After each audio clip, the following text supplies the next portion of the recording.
ముళ్ళకి భయపడలేదు, పాముకి భయపడలేదు. రామన్న చౌదరి పేరు వినగానే రాతిబొమ్మలా ఆగిపోయాడు. అవును, రామన్న చౌదరి చిన్నవాళ్లకి చిరుత పులి, పెద్దవాళ్లకు పెద్ద పులి. ఎవరితను? రాయలసీమ రామన్న చౌదరి తాతలు వారి కాలంలోనే సీమను వదిలి ఈ ప్రాంతంలోనే స్థిరపడ్డారు. వేలాది ఎకరాలు సంపాదించి జమీందారులుగా ఖ్యాతి పొందారు. అందుకే రామన్న చౌదరిని అందరూ రాయలసీమ రామన్న చౌదరి అంటారు. గుమ్మం దాటవలసి వస్తే నల్ల చొక్కా వేసుకునే బయలుదేరుతాడు. వీధి గుమ్మాన్ని వదిలిపెట్టి పెరటి గుమ్మం వైపు నుంచే వెళతాడు. ఎందుకో, ఈమె సీతారత్నం. రామన్న చౌదరి అడుగులో అడుగు వేసి అతను మడుగులో దిగమంటే దిగే భార్య. తండ్రి కంటి చూపుతోనే సమస్తం అర్థం చేసుకునే పెద్ద కొడుకు మురళి. ఇతను ఇంజనీరింగ్ చదువుతున్న రెండో కొడుకు రఘు. తన భుజం మీదున్న జందెం కంటే ప్రేమగా, స్నేహితంగా చౌదరిని ప్రేమించే ఒకే ఒక వ్యక్తి ఈ వెంకట శాస్త్రి. ఇంతమంది తనను ప్రేమించినా రామన్న చౌదరి మాత్రం భూమిని ప్రేమిస్తాడు. తన కండతో, తన అండతో, తన మొండితనంతో కావాలనుకున్న దాన్ని ఆక్రమిస్తాడు. కాదన్న వాళ్లను కాల రాస్తాడు. ఈ భూమి మొత్తం నాది అని ఒక మ్యాప్ వేయించుకున్నాడు. ఈ కనిపించే మ్యాప్లో 90% అతను ఇప్పటికే ఆక్రమించుకున్నాడు. ఈమె పేరు నాగసులోచన. ఈ ముసలమ్మ నాగసులోచనకు బామ్మ. వీళ్ళ 5 ఎకరాలను మాత్రం ఆక్రమించుకోకుండా వదిలిపెట్టాడు రామన్న చౌదరి. అంతేకాదు, నాగసులోచనకు అప్పుడప్పుడు డబ్బు సాయం కూడా చేస్తుంటాడు. ఇక మిగిలింది ఇదిగో ఈ సుబ్బారాయుడి 10 ఎకరాల పొలం. గుండె బలం తనకుందంటాడు. ఇతను పహిల్వాన్ పాపారావు తన 15 ఎకరాల పొలం రామన్న చౌదరికి ఇవ్వనని అడ్డం తిరిగాడు. ఈ సాంబశివరావు తనకున్న 30 ఎకరాల పొలం ఇవ్వనన్నాడు. ఏ పనైనా తెలివితో చెయ్యాలంటాడు ఇతను. ఇవన్నీ ఒకప్పుడు రామన్న చౌదరి తండ్రి పొలాలు. వీళ్లు కౌలుదారు. కౌలుదారి యాక్ట్ కింద వీళ్లు కోర్టుకెక్కి 15 ఏళ్లు గడిచాక గెలిచారు. అందుకే రామన్న చౌదరి కన్ను ఈ మన్ను మీద ఇప్పుడు పడింది. తన కుడి భుజం అన్వర్ని పొలం స్వాధీనం చెయ్యమని సుబ్బారాయుడి దగ్గరికి పంపాడు.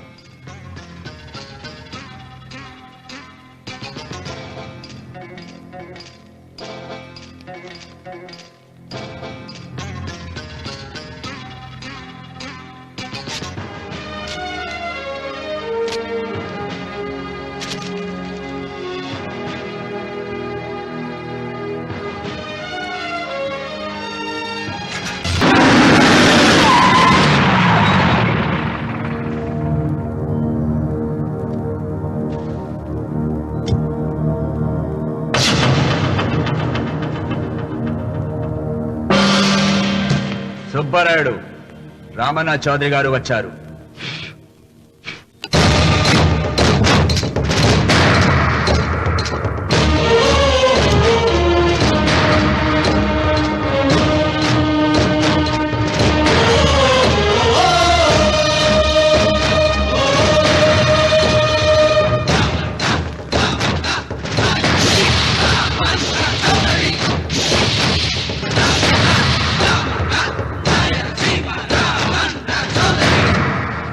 నిన్న కబరు తెచ్చాను కదా, ఇవాళ కవరు దస్తావేజు తెచ్చాను.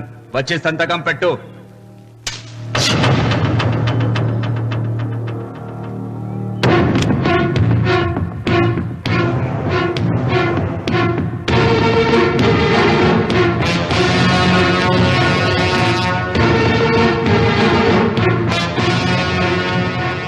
వెయ్యనా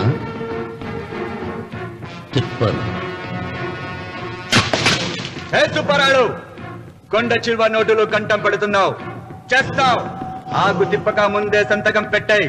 అయినా ఆకు తిప్పతే ఏమవుతుంది నీకు తెలుసు కదా. అంత చావదొచ్చినోండి ఏం కాదులే. నా వెనక మాల బలగా ఉంది. ఏం చేసుకుంటాడో చేసుకోమను.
వద్దయ్యా, నీకు దండం పెడతానయ్యా.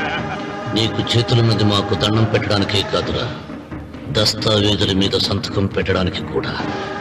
అన్వర్, పెడతానయ్యా, 2 రోజులు గడిపియండి. నిన్న జరిగింది మర్చిపోను, నేడు జరగాల్సింది వాయిదా వేయను. రేపు జరగబోయే దాని గురించి ఆలోచించను.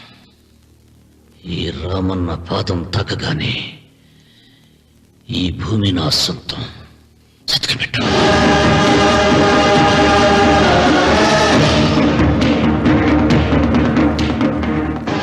ఏయ్, బలవంతుడు ఎదురు వచ్చినప్పుడు తల వంచిన వాడు బాగుపడతాడు,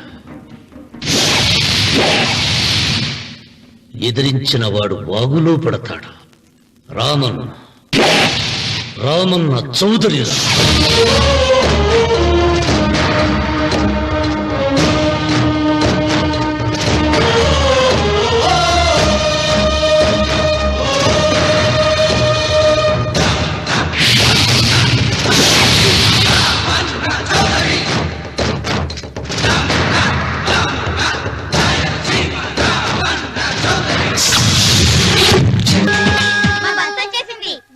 బస్ ఎక్కకుండా ఎలాగమ్మా తప్పిపోయారు? టీచర్, గ్రామాన్ని చూడడానికి వచ్చాం. ఇక్కడున్న అందాల్ని మాత్రమే కాదు, ఒక మంచి మనిషిని కూడా చూసాం. అడిగో అతనే. అంకుల్ బాయ్, మీరు మా శ్రీనిత్యానికి తప్పకుండా రావాలి. వచ్చేసా. ఏంటమ్మా రాఖీ రెడీయా? నీదే ఆలస్యం. తోడపట్టపోయిన ప్రతి సంవత్సరం మర్చిపోకుండా కడుతున్నావమ్మా. దీర్ఘ సుమంగళి భవ. మంచి మట్టి గాజులు వేయించుకోమ్మా. ఈ పేదవాడికి ఇంతకన్నా ఇచ్చుకోలేడు. మట్టి గాజులు ముత్తేదికి శుభం అన్నయ్య. అవును, ఈ రోజు పూజ బాగా భారీగా చేసావమ్మా. ఎందుకలా అడుగుతున్నావు? నిన్న మీ ఆయన ఇంత పాపం చేశాడు. ఆయన వస్తున్నారు. ఎరా వెంకన్న, ఇందాకటి నుంచి ఆకాశవాణి వార్తలు వినిపిస్తున్నాయి. నన్ను చూడగానే టక్కున కరెంటు పోయిందేమిటి? నువ్వు మమ్మల్ని మాట్లాడిస్తే కదా. తప్పుకోమ్మా. అంతేనా? పొద్దున్నే తప్పాలా మోసిన సంగతి నాకు తెలిసిపోయిందని భయం. నేను తప్పాలా మోసానా? ఏం చేయలేమ్మా. వీడి గురించి నేను ఏమైనా చెప్పానా? ఇంతకు ముందే కదా అన్నయ్య ఆయన ఇంత పాపం చేశారన్నా. అయ్యో, దేవుని ముందైనా నువ్వు అబద్ధం చెప్పగలవేమో గానీ మీ ఆయన ముందు నువ్వు అబద్ధం చెప్పలేవు. వెంకన్న, సీత చేత రాఖీ ఎందుకు కట్టించుకున్నావు? నా చెల్లెలి కాపురం బాగుండాలని. మరి నువ్వు అన్న జీవితం చల్లగా ఉండాలని కోరుకున్నావా? కోరుకున్నానండి. ఏం కోరుకున్నావు? వాడు గులాబీ తోట ఎండిపోయిందని తెలుసా? ఇదిగో సీత, రాఖీ కట్టించుకున్న చేత్తోనే ఈ డబ్బులు వాడికి. రావుడు, గులాబీ తోట ఎండిపోయిందని నాకెలా తెలుసు అనేగా. నా కన్ను నాకు కావలసిన పొలాన్నే కాదురా, నా ఆత్మీయుల కష్టాలు కూడా చూస్తుంది. టిఫిన్ తిన. మురళి, రఘు ఎక్కడ? ఒరే రఘు, ఒరే ఇంతసేపు ఎక్కడికి వెళ్ళవరా?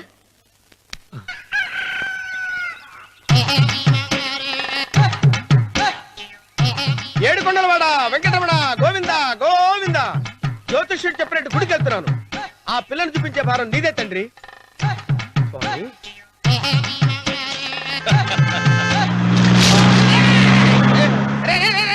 దరిద్రుడా, కడుపు అనంద గడి తిన్నావురా.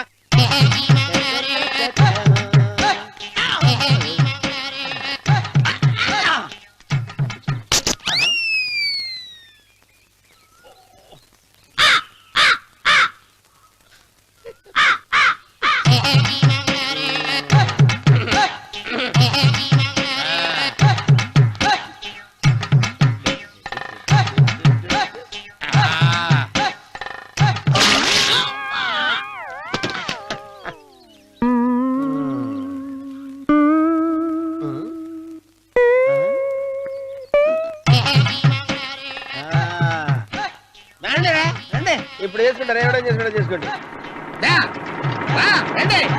రండి, ఎంతమంది వచ్చినా బయలుదేరి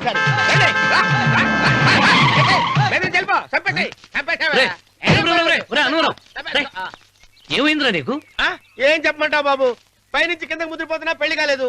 పక్క ఊళ్ళో పేరెంటాల తల్లి ఆలయం ఉందంట. అక్కడికి పెళ్లి కాని వాళ్ళే వెళ్ళాలంట. అక్కడికి వెళ్తే లట్టక్కడ పెళ్లి అయిపోద్దంట. అయితే మాత్రం గుడికి ఏ అవతారంతో వెళ్తావా? ఏం చెప్పమంటారు బాబు, అదంతా పెద్ద కథలే. ఉన్న బట్టలు మొత్తం పాడైపోయినాయి. మిగిలింది ఒకటే జత, అది సంచిలో పెట్టుకున్నా. అక్కడికి వెళ్ళి అయితే నేను వస్తాను. మీరెందుకులే బాబు, మీకు 1000 ఎకరాల పొలం ఉంది. అంటే 1 కోటి మంది అమ్మాయిలు దొరుకుతారు. నిజమే, చెట్టంత మనిషిని చెరువుకి పంపుతున్నారు తప్ప శోభనం గదులకు పంపాలి పెద్దానికి తెలియటం లేదు. ఒరే అన్నవరం, నేను పేరంటాల తల్లి గుడికి వస్తాను, తీసుకెళ్తావా? ఇంకా ఆలస్యం బాబు, పదండి.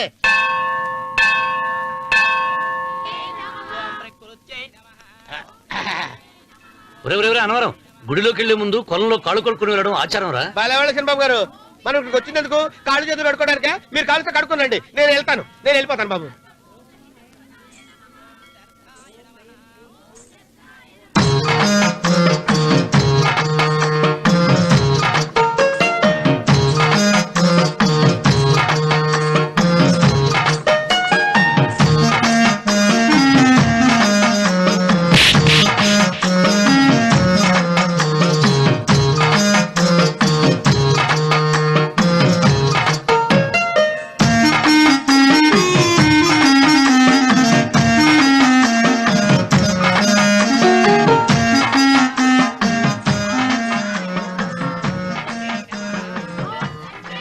అమ్మా తల్లి, ఏంటమ్మా ఈ అన్యాయం?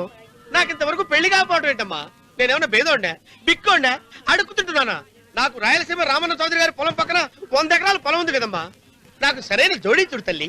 అమ్మా తల్లి, పోతురాజుపాలెంలో నాకు పెద్ద మేడ ఉంది, డిబ్బి సవర్ల బంగారం ఉంది. అయినా కూడా నా భాష బాగోదని ఎవరు నన్ను మనవాటానికి రావడం లేదమ్మా. మొట్టమొదటిసారి నీ గుడికి వచ్చా, నాకు పెనువిట్టి దొరికేటట్టు చెయ్యి. అలాగ చేస్తే నీ డిప్పీలో 30 రూపాయలు వేస్తా.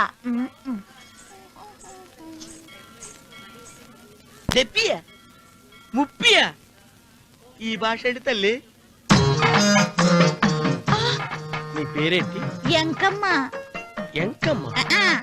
భగవంతుని ఇంత అందాన్నిచ్చి ఇంత దరిద్రమైన పేరు పెట్టాడేంటి? పేరుదేముంది, వెంకు అని పిలుచుకోవచ్చుగా.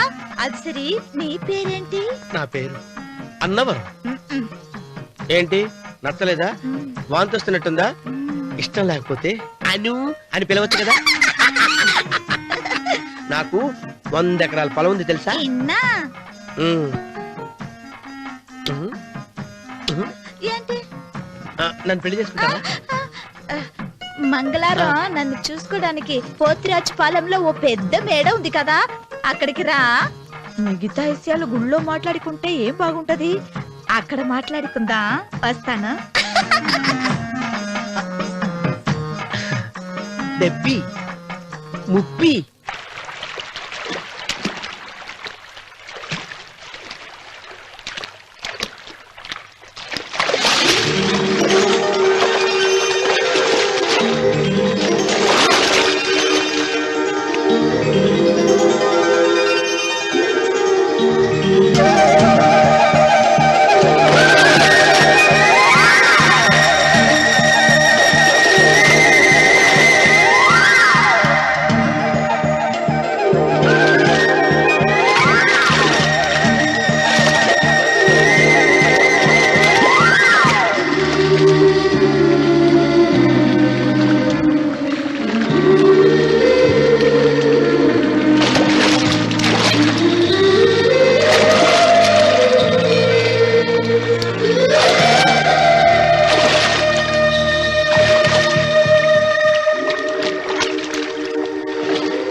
కంగారు పడక సుబ్బారాయుడు, మేమిద్దరం ఊళ్ళో లేని టైం చూసి దెబ్బతీశాడు ఆ రామన్న చౌదరి. నీ కళ్ళను చూసే కదా ధైర్యంగా ఆయన ఎదిరించాను. పెళ్ళం బిడ్డలు చంపేస్తాడేమో భయపడి సంతకం పెట్టి ఏళ్ళని తిప్పుకొట్టడం కాదు, నీ బేతాపం ఏదో ఆ రామన్న చౌదరి మీద చూపించాల్సింది.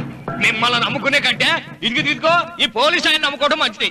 అమ్మో, రామన్న చౌదరిని అరెస్ట్ చేసే దమ్ము నాకు లేదు. కావాలంటే కాకి బట్టలు తీసేసి కాలంలో బట్టలు ఉతుకు బతుకుతా. ఆయన జోలికి మాత్రం వెళ్ళను. సర్లే సుబ్బారాయుడు, రేపు పంచాయతీలో ఈ రకంగానే జరిగిందని చెప్పు, నీ పొలం నీకు ఇప్పిస్తాయేం?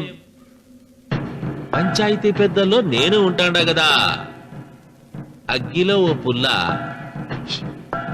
ఎక్కువేసా మరి నా పెళ్ళాం పిల్లల సంగతం నువ్వే తొక్కులాడాకు సుబ్బారాయుడు యాడ్నో చోట నేనే దాచిపెడతాలే. అది సరే, రామన్న చౌదరిని పోలీస్ స్టేషన్ పిలిస్తేనే పొండహ అంటాడు, పంచాయతీకి పిలిస్తే వచ్చి పీకలకు వస్తాడేమో.